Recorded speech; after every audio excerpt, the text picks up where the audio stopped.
बिस्मिल्लाहिर्रहमानिर्रहीम। अस्सलाम वालेकुम डियर व्यूवर्स, उम्मीद है कि आप सब खैरियत से होंगे।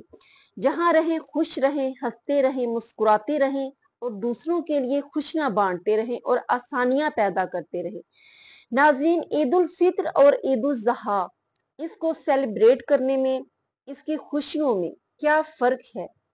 और ईद उल ज़ुहा पे अक्सर लोग कहते हैं कि इस पे ज्यादा खुशी नहीं करनी चाहिए, नए कपड़े नहीं पहनने चाहिए, कुछ ज्यादा जो है ये ज्यादा खुशगवार लम्हात जो हैं इस ईद पे नहीं होते। ऐसा क्यों है?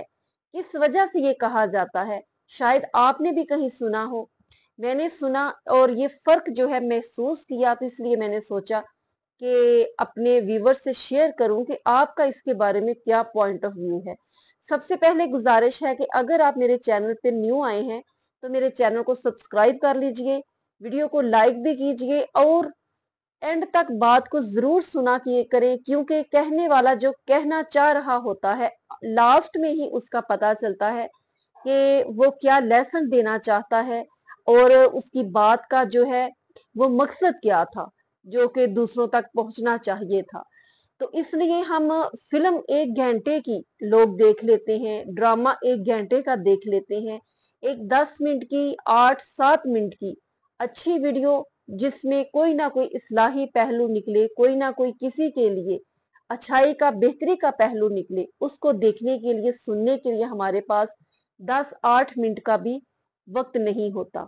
उसको भी अगर हम देखें तो उसको काट काट कर देखते हैं कि जल्दी ये खत्म हो जाए, क्योंकि जो बुरा काम, बुरा फेल होता है ना, उसकी तरफ इंसान जल्दी भागता है क्योंकि शैतान साथ होता है। और जो अच्छा काम होता है, अच्छी बात होती है, उसमें शैतान रुकावट डालता है कि इसको ना सुनना, कहीं तुम्हें ये अच्छी ना लगे, कहीं तुम इस पर अमल ना करने लग जाओ, कहीं ये तुम्हारे दिल में बैठ ना जाए। तो इसलिए कोशिश करनी चाहिए कि जो भी, ये मैं नहीं कह रही कि मेरे ही चैनल पे जो भी कोई इस्लामी वीडियो हो, उस बात को जिसमें आप समझते हैं कि आपको जरूरत है ये सुनने की, आपको कोई ना कोई उसमें अच्छा पहलू मिल सकता है, तो उसको जरूर आखिर तक जरूर सुना करें, ताकि कोई ना कोई अच्छा पॉइंट जो है वो उससे मिल सके। ईद उल फित्र और ईद उल ज़ुहा दोनों ईदीन ही मुसलमानों के लिए बहुत ही बड़े और अजीम दिन हैं और मुसलमान जोशो खरोश से मनाते हैं। लेकिन अक्सर आपने देखा होगा कि ईद उल फित्र जो है उसमें ज्यादा लोगों में जोशो खरोश होता है, ज्यादा लोग जो है पुरजोश होते हैं। चांद रात को बहुत ज्यादा सेलिब्रेट किया जाता है, बहुत ज्यादा मुबारकबाद दी जाती है और ये भी खुशी होती है कि रमजान मुबारक के रोजे अल्लाह रब्बुल इज्जत ने हमें अता फरमाए और हम इबादत कर सके, अल्लाह ने हमें तौफीक दी। और रमजान में चूंकि ज्यादा से ज्यादा लोग जो है अच्छे अमाल, नेक अमाल करते हैं और बुराइयों से बाज रहते हैं और खाने पीने से बाज रहते हैं, पाबंदी के साथ, नफ्स पर कंट्रोल। और लास्ट में जो खुशी का दिन मिलता है, उस दिन फिर इंसान जो है वो खाता है, पीता है, अल्लाह का शुक्र अदा करता है कि उसने हमें तौफीक दी और हम ये सब कुछ कर सके। तो इसलिए वो बहुत ही ज्यादा सेलिब्रेशन का दिन होता है ईद उल फित्र।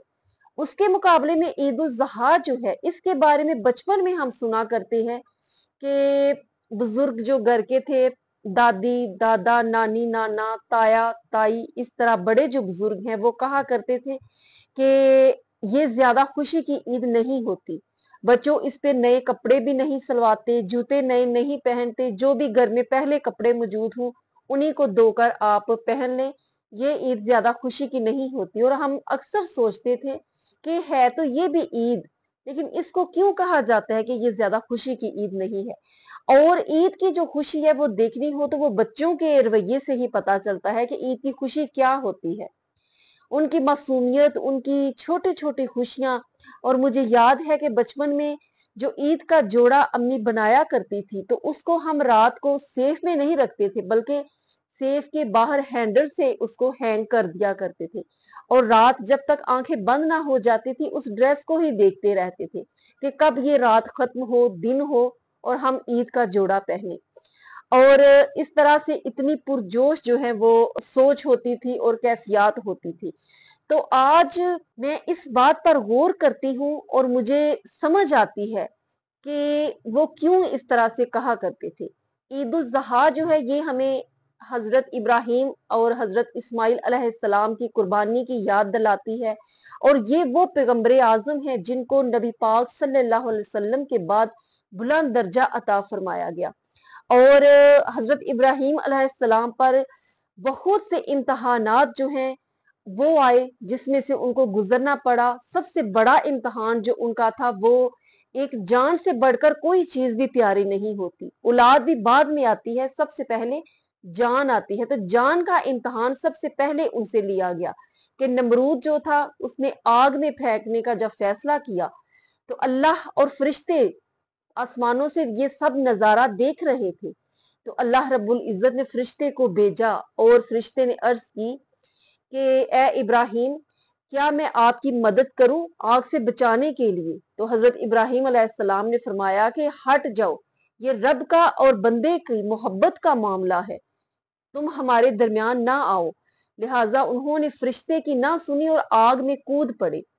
जब अल्लाह रब्बुल इज्जत ने देखा कि मेरा बंदा मेरी रजा के लिए आग में कूद पड़ा है और जान की भी परवाह नहीं की, तो अल्लाह रब्बुल इज्जत ने आग को हुक्म दिया कि मेरे इब्राहिम के लिए ठंडी हो जा, सलामती वाली बन जा। तो वो आग जो है वो गुलजार बन गई। और दूसरा इम्तहान जो है वो सब आप जानते हैं कि जब बीवी बच्चे को बेआबो गया वादी, जिसमें ना कोई पानी का नामो निशान, ना कोई साए के लिए दरख्त मौजूद था, ना कोई खाने के लिए कोई चीज थी, वहां पर बीवी को बच्चे को छोड़ आना, जो कि अपनी जान से भी ज्यादा अजीज थे, 84 साल की उम्र में वो बेटा अता फरमाया।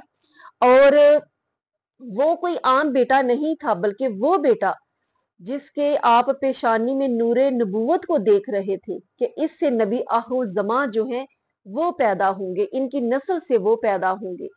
तो उस बेटे को इस तरह बेआबो गया वादी में छोड़ना, और ये सिर्फ कहना आसान है कि वो इस तरह की जो हालात थे और उस वक़्त वो छोड़ आए। जब उसको प्रैक्टिकली हम करके देखें और सोचें, तो बहुत ही ये तकलीफ दे और आजमाइश जो है, इससे बड़ी और क्या आजमाइश होगी। और अल्लाह की रजा के लिए छोड़ आए। और जब बच्चा प्यास के लिए बिलक रहा था, जाहिर है माँ कैसे बर्दाश्त करती है। तो माँ सफा और मरवा जो अब वहां मौजूद है, उसकी पहाड़ियों के दरमियान इधर उधर भागती है पानी की तलाश में। और अल्लाह रब्बुल इज्जत के हुक्म से इस्माइल अलैहिस्सलाम जब एड़ियां जमीन पर मारते हैं जोर से, तो वहां पानी के चश्मे जारी हो जाते हैं, जो आज तक जारी हैं और ता कयामत वो जारी रहेंगे, जिसको आबे जमजम कहा जाता है। और वो इतना पानी हो गया, फिर उन्होंने हुक्म दिया कि जमजम के ए पानी रुक जा, तो वो पानी फिर रुक गया।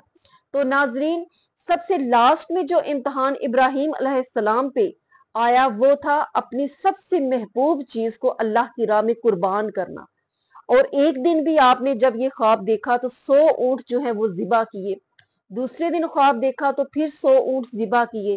तीसरे दिन फिर वही ख्वाब। तो आप परेशान हो गए कि बारी ताला, मैं 200 ऊंट जो है वो राह खुदा में कुर्बान कर चुका हूं, और अभी भी कोई गुंजाइश है कि फिर मुझे ये कहा जाता है कि अपनी महबूब चीज को राह खुदा में जिबा करो, कुर्बान करो। फिर उन्होंने सोचा कि ये महबूब चीज क्या है, तो फिर पता चला कि वो मेरा प्यारा बेटा लख्त जिगर हजरत इस्माइल अलैहिस्सलाम है।